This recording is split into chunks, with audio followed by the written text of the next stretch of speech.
Have you ever felt like you were carrying a backpack that was getting heavier every single day? Inside was a jumbled mess of old regrets, painful memories, fears about the future. You kept walking, pretending it was fine, but deep down you were exhausted. What if I told you that meditation is the moment you finally put that backpack down? Imagine how much lighter you'd feel. You probably think meditation is all about sitting quietly with closed eyes, right? But the truth is, it's not about escaping life. It's about learning how to release what no longer serves us so we can finally heal. Today, I want to show you how meditation becomes that bridge from holding on to letting go. Think about water in a jar. If you keep shaking it, the dirt inside makes it cloudy. That's what happens when our minds are restless with anger, grief, or anxiety. But when the jar is still, the dirt settles, the water clears. Meditation is simply the stillness that allows our pain to settle, so clarity can return. As human beings, we're wired to hold on to people, two stories, two wounds. Sometimes we even replay painful moments in our heads, as if reliving them could somehow change the past. But here's the truth: holding on doesn't protect us. It only keeps the wound open. Science even shows this stress and unresolved emotions get stored in the body, tightening muscles, disturbing sleep, weakening immunity. Letting go isn't just emotional freedom, it's physical healing. So how does meditation actually help? Well, it offers us three powerful gifts. 1. Space. When you sit with your breath, even for a few minutes, you create distance between you and your thoughts. Suddenly you realize, I am not my pain. I am the one observing it. That shift changes everything. See, we tend to think we're our thoughts, but we're not. We're the ones experiencing them. Thoughts are like leaves floating on a river, constantly flowing, never stopping. Your job isn't to grab onto those leaves and try to control them. It's to remember that you're not the leaves, you're the sky. You're the vastness that allows the leaves to float. That's the space meditation gives you. It lets you step back from the drama of the mind, from the constant chatter, the self-blame, the future fears. It's in this space that you discover a simple truth. You are not your pain. You're the one experiencing it. And that awareness transforms everything.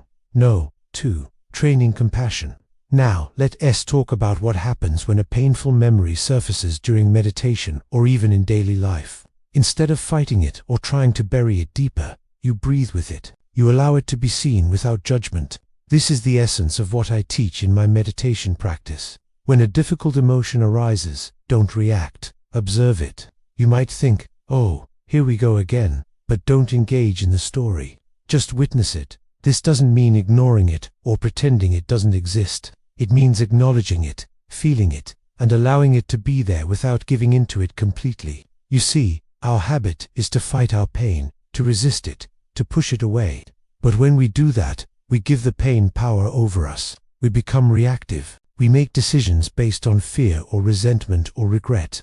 Meditation trains us to step back and observe these emotions without immediately taking action. This way, you're not ruled by your pain, you're guided by it. And over time, this gentle witnessing dissolves its power. Pain still arises, but you no longer need to act on it. You've cultivated compassion for yourself, and that's the key to releasing anything that no longer serves you. 3. Rewiring the brain. Meditation quite literally rewires your brain. It calms the amygdala, the fear center, and strengthens areas linked to emotional balance. In other words, your brain learns how to let go. How do I know this? Well, science shows this. There are tons of studies that prove this. I read through many of them to grasp this concept. Now, I'm not going to bore you with all the scientific jargon, but the gist is this: our brains are amazingly adaptable. They physically change in response to our habits. If you regularly indulge in negative thoughts or dwell in the past or worry about the future, your brain will build pathways for that. But if you meditate, if you practice letting go, your brain will forge new, healthier pathways. It's like clearing a path through a dense forest. At first, it's hard to walk. There are lots of obstacles, but over time, the path becomes clearer, smoother, easier to walk on. Similarly, with letting go, it's challenging initially, but with consistent practice, it becomes second nature. Now, you might be thinking, okay, I get it. Letting go is good, but how do I do it? I have baggage, traumas, mistakes from my past. How do I let go of all that? I hear you. And here's the thing. We don't let go of our past by trying to erase it. We let go by changing our relationship with it. Here's an exercise I want you to do. Close your eyes for a moment and bring to mind a painful memory, a moment you'd rather forget. Maybe it's a harsh word someone said to you, a betrayal, or a moment of intense suffering. Bring it to mind and ask yourself 3 questions. No. 1. What have I learned from this experience? Maybe it taught you about trust, or maybe it showed you your strength. No. 2. What would it be like to carry this burden any longer? What would happen if you kept holding on to this pain? And number 3. What do I need to forgive?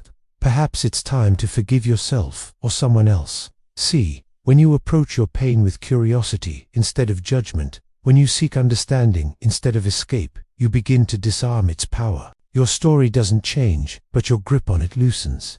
Let me share a story that's been circulating online. A young woman found out that her biological mother had given her up for adoption due to financial constraints. After years of searching, she finally tracked down her birth mother.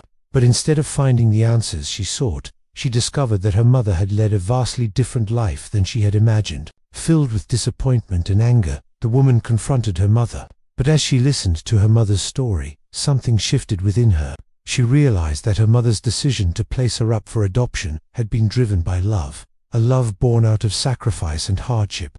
Despite the pain it had caused, the woman began to understand the depths of her mother's devotion.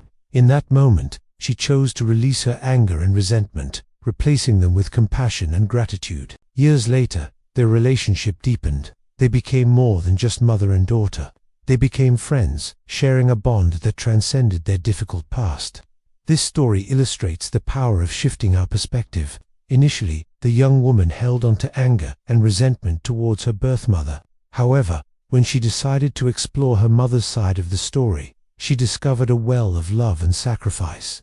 This revelation allowed her to transform her feelings of anger into compassion and understanding. By letting go of her negative emotions, she not only healed herself, but also forged a deeper, more meaningful relationship with her mother. Healing isn't about erasing the past, it's about changing our relationship with it. Through meditation, we learn to do exactly that. A heartbreak becomes a teacher, not a prison. A mistake becomes a lesson, not a label. A scar becomes a reminder of strength, not of suffering. Meditation doesn't erase the story. It helps us release the grip it has on us. So how do you start on this journey?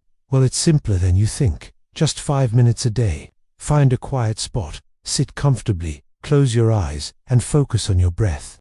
When a thought arises, don't push it away. Simply say to yourself, I see you, and then gently return to your breath. Each time you do this, you're training your mind to let go a little more easily. Remember that backpack I mentioned at the start. You don't have to carry it forever. Meditation is not about becoming someone new. It's about remembering who you were before the weight. Light, free, whole. So the next time you feel the heaviness of life pressing down, pause, breathe, let go. Because healing isn't something you chase. It's something that happens the moment you stop holding on. Thank you for watching.